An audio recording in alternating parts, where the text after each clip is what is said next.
My name is David Warner Matheson, and for the past 9 years I've been exploring the connections between the myths and the stars, and the overwhelming evidence which demonstrates that the world's ancient myths, scriptures, and sacred stories are all built on a common system of celestial metaphor.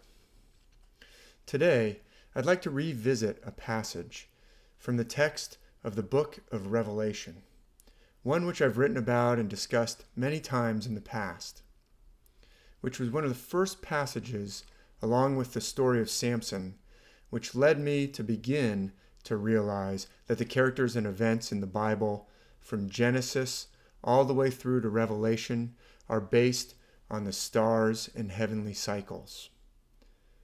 Hamlet's Mill discusses celestial aspects of Revelation chapter 9, which are very obviously celestial in nature. And in discussing Revelation 9, they credit the observations of the German philologist Franz Boll, who recognized the connection to Sagittarius in this passage.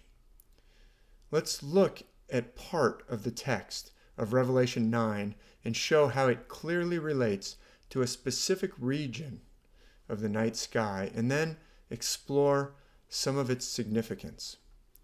Revelation chapter 9 begins as follows.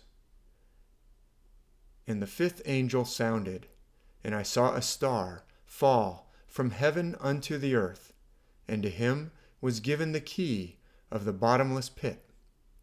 And he opened the bottomless pit, and there arose a smoke out of the pit, as the smoke of a great furnace, and the sun and the air were darkened by reason of the smoke of the pit. And there came out of the smoke locusts upon the earth, and unto them was given power, as the scorpions of the earth have power. Now, as the authors of Hamlet's Mill, following Franz Boll, explain, this smoke from the bottomless pit is actually referring to the column of the Milky Way rising up from the region of Era, the altar. It's a portion of the Milky Way which includes the widest and brightest section of the entire Milky Way band, in between the zodiac constellations of Sagittarius and Scorpio, along with Ophiuchus above Scorpio, also near this same very important region of the heavens. The text then says that, quote, there came out of the smoke locusts upon the earth, and unto them was given power, as the scorpions of the earth have power, end quote. Now, Hamlet's Mill, Appendix 36, explains that, quote, Franz Boll, in Offenbarung, pages 69 and following, has recognized in those strange locust demons of Revelation, they come out of the well of the abyss, the Sagittarius centaur of Mesopotamian boundary stones, also to be found on the rectangular zodiac of Dendera. End quote. The constellation Sagittarius indeed is often envisioned as a centaur, but the authors of Hamlet's Mill don't explain how a centaur constellation can somehow be a locust. The answer, I'm convinced, has to do with the brightest stars of the constellation, which make an outline often referred to in modern times as the teapot. This outline can also be seen to resemble a great locust or grasshopper in the heavens. That's my allegation, rather than a teapot. And in ancient times, it was envisioned as a locust or a giant grasshopper. So this explains, according to my analysis, the connection sometimes seen between Sagittarius and locusts in ancient myth and scripture. These locusts, in this particular text, are also described as having power like scorpions. And in a later verse, they are actually described as having tails like scorpions. And that's because this passage is referencing not just Sagittarius, but also Scorpio, and indeed this specific region of the sky containing the very bright portion of the Milky Way, which is flanked by Sagittarius and Scorpio. The text of Revelation 9 goes on to say that the shapes of the locusts were like unto horses prepared unto battle. And this again is a reference to Sagittarius, which, as mentioned above, was often seen as a centaur figure carrying a bow. So the text first tells us locusts, then the locusts are like horses. So that's a really clear indication in my analysis, I would argue, that we're pointing to specifically the constellation Sagittarius. But from this outline, this is the H.A. Ray outline, which I favor. This outline can be shown to match up with ancient artwork, this outline that H.A. Ray suggests for Sagittarius. But we can't really see how Sagittarius could be a centaur or have a horse-like outline from the way that H.A. Ray depicts it. But the answer to that, I'm convinced, this is me arguing again, can be seen by noticing some of the fainter stars around this outline. And if we connect lines to these stars in our imagination, then the outline becomes much more like a centaur than like a human figure. It still has a human torso and head and arms and holds a bow, which is how we see Sagittarius portrayed in a lot of traditional artwork as a human torso. But now you can see the section that previously looked like a long skirt on a human body becomes the body of a horse below the torso of the human figure. In other words, a centaur, the torso emerges from the body of a horse. From the waist up, it's a human with a bow. From the waist down, it's a horse with 4 legs and a tail. And there's even a set of stars which appears like a tail, which you can see if you look closely. Let me show it one more time. I'll zoom in a little. The text also says that these horses had crowns like gold and faces like men. So that's yet another indication that we're talking about not a horse, but centaurs, which would have a human head. And that's just like the constellation Sagittarius. And the crown that's referenced in that text undoubtedly references the nearby constellation of Corona Australis, or the Southern Crown, which is immediately adjacent to Sagittarius. So here we have overwhelming evidence that we're pointing to the constellation Sagittarius, as well as the Southern Crown, as well as Scorpio. So we're pointing to this part of the sky. I could go into even more celestial details that are found in this particular chapter or other parts of Revelation that connect up to the stars, but that should be enough to establish compelling, and I would say conclusive, evidence that Revelation chapter 9 is describing this specific part of the night sky when it describes the opening of the bottomless pit. But now that we've discussed that, what does it mean to us today as we try to live our lives here in this modern world? Intriguingly, the authors of Hamlet's Mill, in that very same discussion, link this passage to the laughterless rock upon which Demeter sat after the abduction of Persephone in the myths of ancient Greece. Demeter, her daughter Persephone, was abducted by the god of the underworld. And there's a laughterless rock that the authors of Hamlet's Mill discuss from ancient myth. And they tie it back to this same part of the sky. And I believe that's a valid connection that they're trying to argue. And it unlocks a window into the importance of this region of the night sky in the ancient system of celestial metaphor underlying the myths of cultures literally around the planet on every inhabited continent and island.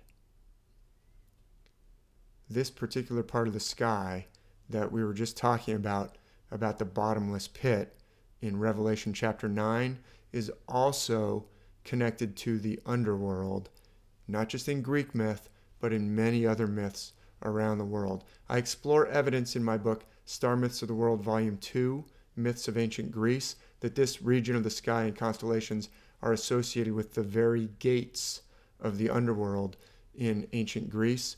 In my book, Star Myths of the World, Volume 4, Norse Mythology, I discuss evidence that this region of the sky and those specific constellations have to do with the underworld that's ruled over by hell in the Norse myths. There's evidence that this region of the sky has to do with going down to the underworld, even in the myths of the Pacific and in the myths of Central America, in the Americas of the Maya civilization. So this connection to the underworld brings us to the extremely important work by Peter Kingsley in his 1999 book entitled In the Dark Places of Wisdom, in which he discusses an ancient practice which has been forgotten or obscured or even deliberately covered up. An ancient practice of going down into caves or other enclosed areas which were associated with the underworld and which were specifically associated with the god and goddess of the underworld.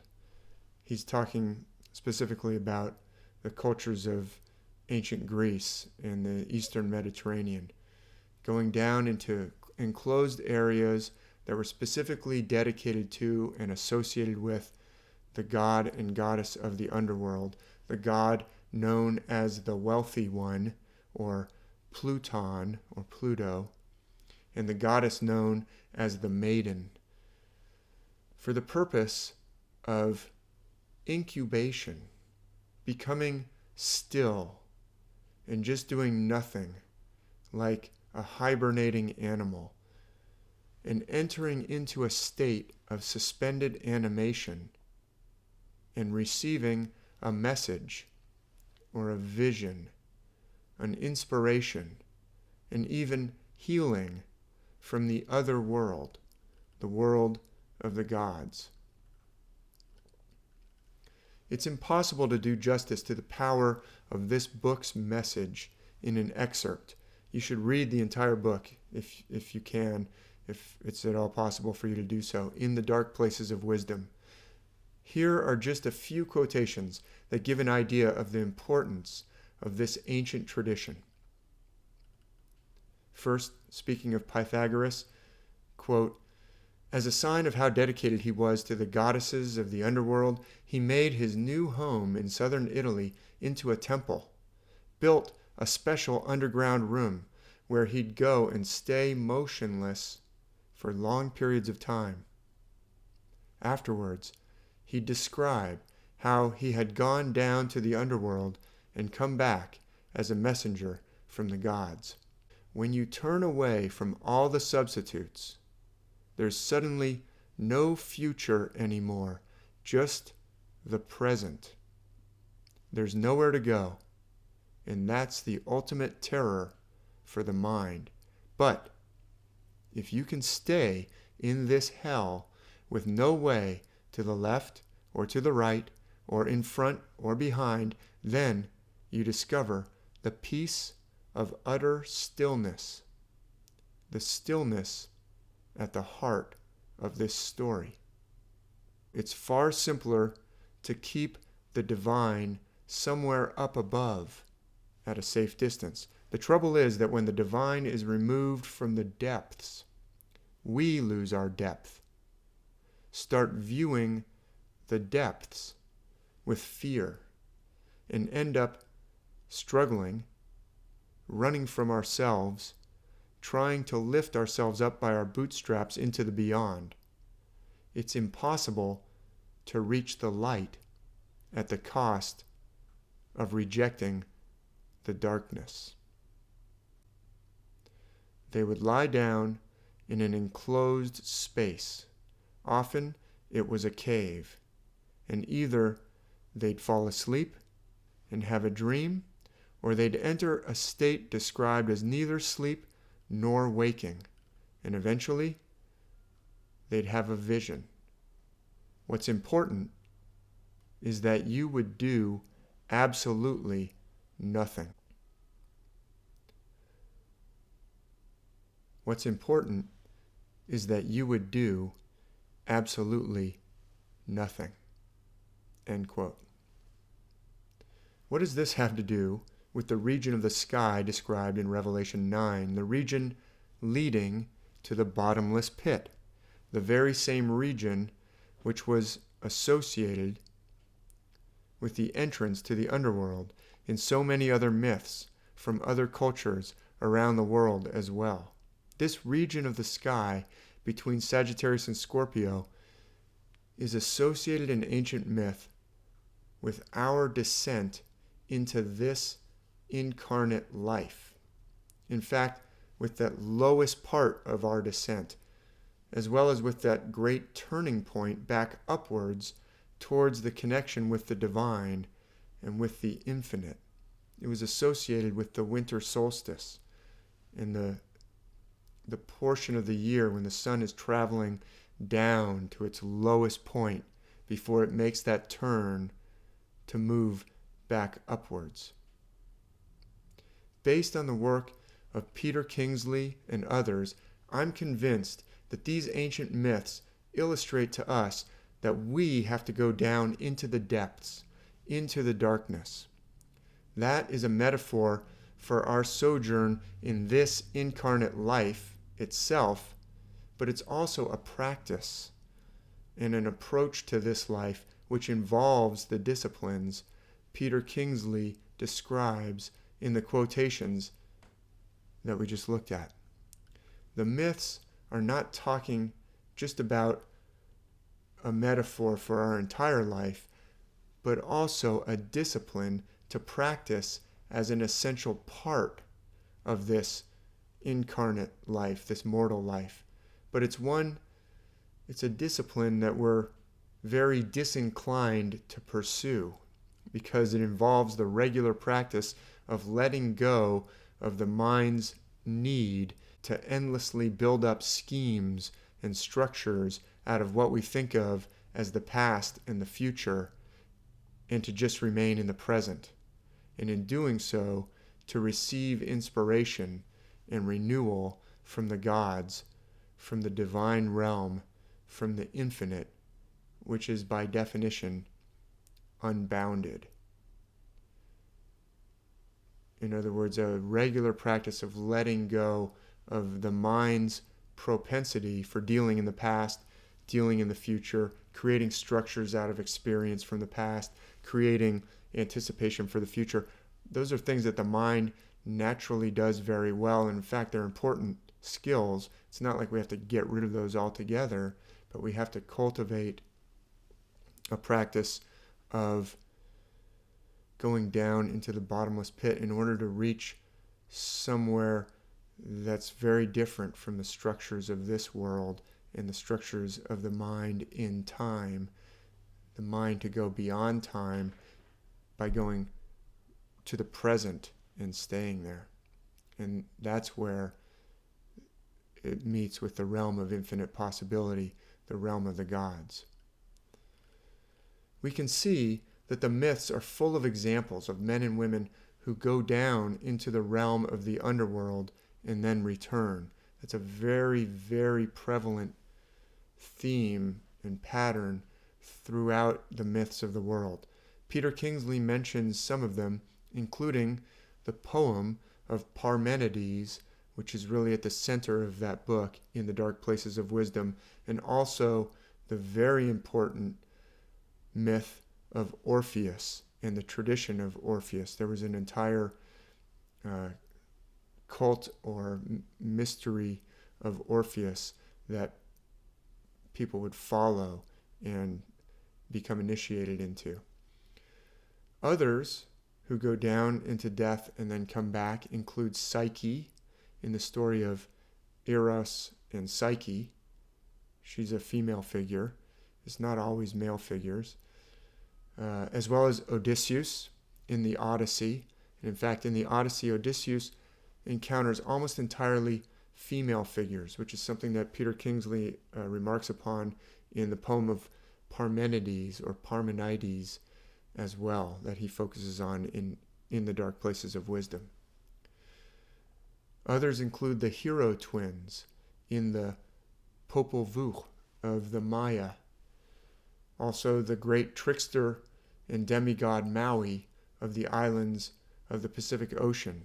He goes down to the underworld and comes back. And needless to say, it goes without saying that the collection of texts that we call the New Testament of the Bible, which contains the passage describing the opening to the bottomless pit and the region of the sky in the vicinity of Scorpio and Sagittarius and Ophiuchus that we just looked at, and the brightest part of the Milky Way, also contains one of the most well-known stories today of one who goes down to death and returns.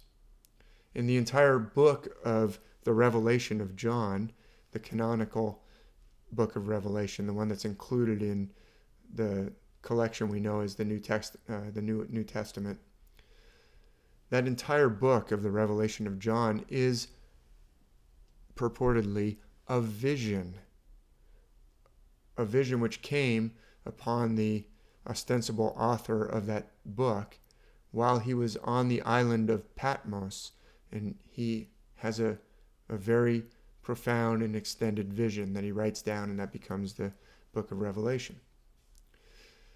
I'm convinced that one important way to understand these myths is as a way to illustrate to us our condition in this incarnate life. But not only that, also to represent and to show us, to teach us something that we should be practicing in this incarnate life that we find ourselves in, this mortal existence in this lower realm beneath the stars, the realm that the stars rotate down into every night and also throughout the cycles of the year. They represent a discipline that we should be incorporating in some way on a regular basis, as described in Peter Kingsley's remarkable book. And it includes, it can be described as meditation, incubation, enduring the present and remaining in the present, doing nothing and connecting with the infinite.